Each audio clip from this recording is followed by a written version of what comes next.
Hello everyone, আসসালামু আলাইকুম। আজকে সহজভাবে বিরিয়ানি রান্না করে দেখাবো এবং যারা কখনো বিরিয়ানি রান্না করেননি, যারা নতুন আছেন তাদেরও অনেক সাহায্য হবে। চলুন তাহলে এই সহজ এবং পারফেক্ট চিকেন বিরিয়ানিটা দেখে নেওয়া যাক।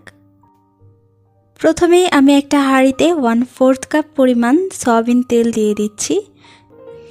কিছুক্ষণ 1 মিনিটের মতো ভাজা হয়ে গেলে দিয়ে দিচ্ছি 2 টেবিল চামচ আদা বাটা, 2 টেবিল চামচ রসুন বাটা। এখন এই আদাটাকে একটু মিশিয়ে নিচ্ছি যাতে নিচে লেগে না যায় বা পুড়ে না যায়। 1 টেবিল চামচ পরিমাণ শাহি গরম মশলা দিয়ে দিলাম আর 1/2 টেবিল চামচ পরিমাণ দিয়ে দিচ্ছি জিরার গুঁড়া আর 1/2 টেবিল চামচ পরিমাণ মরিচ গুঁড়া। ঝালটা পরিমাণ বুঝে ব্যবহার করবেন, বিরিয়ানিটা কিন্তু অল্প একটু ঝাল হলে খেতে ভালো লাগে। এখন সবগুলো মশলার সাথে মিশিয়ে নেব আর পরিমাণ মতো লবণ দিয়ে দেব। লবণটা দেওয়া হয়ে গেলে এটাকে অল্প একটু কষিয়ে নিতে হবে যে পর্যন্ত তেলটা ভেসে না উঠছে। ঢাকনা দিয়ে ঢেকে দিচ্ছি কয়েক মিনিটের জন্য।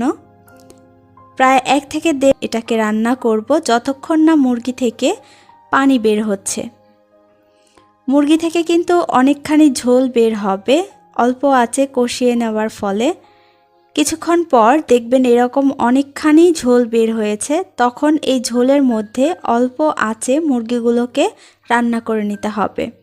এক্সট্রা পানি দেওয়ার প্রয়োজন নেই, তবে আপনাদের চিকেন থেকে যদি একটুখানিও পানি না বের হয় তাহলে 1/2 কাপ পরিমাণ পানি দিয়ে মুরগিগুলোকে অল্প আঁচে রান্না করে নিতে পারেন। অল্প আঁচে রান্না করার পর সমান সমান করে আনতে হবে। এই পর্যায়ে আমি দিয়ে দিচ্ছি 2 টেবিল চামচ পরিমাণ শাহি ঘি, একদম খাঁটি ঘি যেটা, সেটা ব্যবহার করছি। ঘিটা দিয়ে ঢাকনা দিয়ে ঢেকে 5 মিনিট পর আমি এই বিরিয়ানিটা সার্ভ করে নেব। লবণটা কিন্তু অবশ্যই চেক করে নেবেন। আমি বিরিয়ানিটা 5 মিনিট পর সার্ভ করেছি। বিরিয়ানিটা একদম ঝরঝরে এবং পারফেক্ট হয়েছে। রেসিপি পুরো ফলো করলে দেখবেন আপনাদের বিরিয়ানিটা খেতেও মজা হবে এবং পারফেক্ট হবে। ভিডিওটি ভালো লাগলে লাইক এবং সাবস্ক্রাইব করা